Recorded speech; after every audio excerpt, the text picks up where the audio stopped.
সংবাদে আপনাকে স্বাগতম। শুরুতেই সংবাদ শিরোনাম, এরপর বিস্তারিত। হরমুজ প্রণালী কয়েক ডজন পারমাণবিক বোমার চেয়েও বেশি গুরুত্বপূর্ণ। যুক্তরাষ্ট্র ইরান পাল্টাপাল্টি হামলায় ফের ঊর্ধ্বমুখী তেলের দাম। ইরানের হামলায় জর্ডানের গোলাবারুদ ডিপোতে আগুন। রাশিয়া ইউক্রেনের পাল্টাপাল্টি হামলায় নিহত 9। আপনি যদি মুসলিমদের পাশে থাকতে চান তাহলে ভিডিওতে লাইক করে চ্যানেলটি অবশ্যই সাবস্ক্রাইব করে দিবেন। এখন বিস্তারিত। হরমুজ প্রণালী কয়েক ডজন পারমাণবিক বোমার চেয়েও বেশি গুরুত্বপূর্ণ। যুক্তরাষ্ট্রের সঙ্গে চলমান উত্তেজনার মধ্যেই হরমুজ প্রণালীকে দেশটির অন্যতম কৌশলগত সম্পদ হিসেবে অভিহিত করেছেন ইরানের ইসলামিক রেভলিউশনারি গার্ড কোরের IRGC এর সাবেক কমান্ডার ও সর্বোচ্চ নেতার উপদেষ্টা মোহসেন রেজাই। তিনি বলেছেন এটি কয়েক ডজন পারমাণবিক বোমার চেয়েও বেশি গুরুত্বপূর্ণ। মোহসেন রেজা বলেন, ইরান এই গুরুত্বপূর্ণ নৌপথ রক্ষা অব্যাহত রাখবে। তেহরান এই প্রণালীকে তাদের প্রতিরোধ কৌশলের একটি মূল স্তম্ভ হিসেবে বিবেচনা করে। ইরানের বার্তা সংস্থা ISNA এর প্রতিবেদন অনুযায়ী সর্বোচ্চ নেতার উপদেষ্টা আরও বলেছেন, এই কৌশলগত পথটি কয়েক ডজন পারমাণবিক বোমার চেয়েও বেশি গুরুত্বপূর্ণ। ইরান এটি রক্ষা করবে। যুক্তরাষ্ট্র ইরান পাল্টাপাল্টি হামলায় ফের ঊর্ধ্বমুখী তেলের দাম। যুক্তরাষ্ট্র ও ইরানের পাল্টাপাল্টি হামলার জেরে আন্তর্জাতিক বাজারে অপরিশোধিত তেলের দাম আবারও বেড়েছে।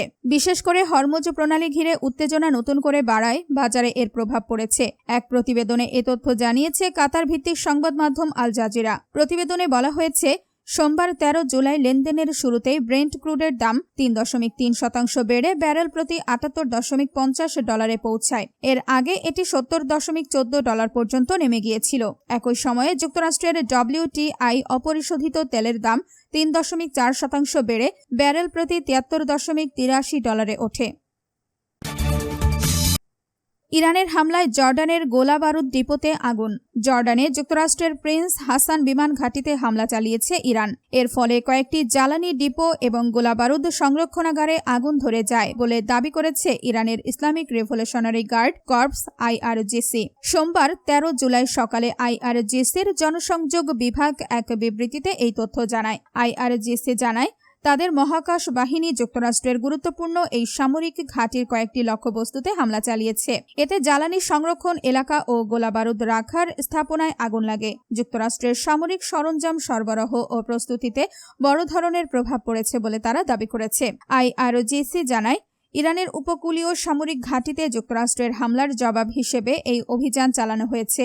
এটি সাম্প্রতিক মার্কিন হামলার বিরুদ্ধে ইরানের সমন্বিত প্রতিশোধমূলক অভিযানের প্রথম ধাপ বলেও উল্লেখ করা হয়। রাশিয়া ইউক্রেনের পাল্টাপাল্টি হামলায় নিহত 9। রাশিয়া ও ইউক্রেনের মধ্যে চলমান যুদ্ধের মধ্যে নতুন করে পাল্টাপাল্টি ড্রোন ও ক্ষেপণাস্ত্র হামলায় অন্তত 9 জন নিহত হয়েছেন। এছাড়াও আহত হয়েছে আরও অনেকেই। রোববার 12 জুলাই উভয় পক্ষের কর্মকর্তারা হতাহতের এই তথ্য জানিয়েছেন। ইউক্রেনের কর্মকর্তাদের তথ্য অনুযায়ী রাতভর রাশিয়ার ড্রোন ও ক্ষেপণাস্ত্র হামলায় দেশটির বিভিন্ন এলাকায় অন্তত 4 জন নিহত হন। এর মধ্যে মধ্যাঞ্চলীয় দনিপ্রোপেত্রভস্ক অঞ্চলে 3 জনের মৃত্যু হয়েছে। নিহতদের মধ্যে 2 জন ক্রিভি রিহ শহরের একটি শিল্প প্রতিষ্ঠানে কর্মরত ছিলেন। এছাড়া দক্ষিণাঞ্চলের খেরসন শহরে রুশ ড্রোন হামলায় 48 বছর বয়সী এক ব্যক্তি নিহত হয়েছেন বলে জানিয়েছেন শহরের মেয়র ইয়ারোস্লাভ শানকো।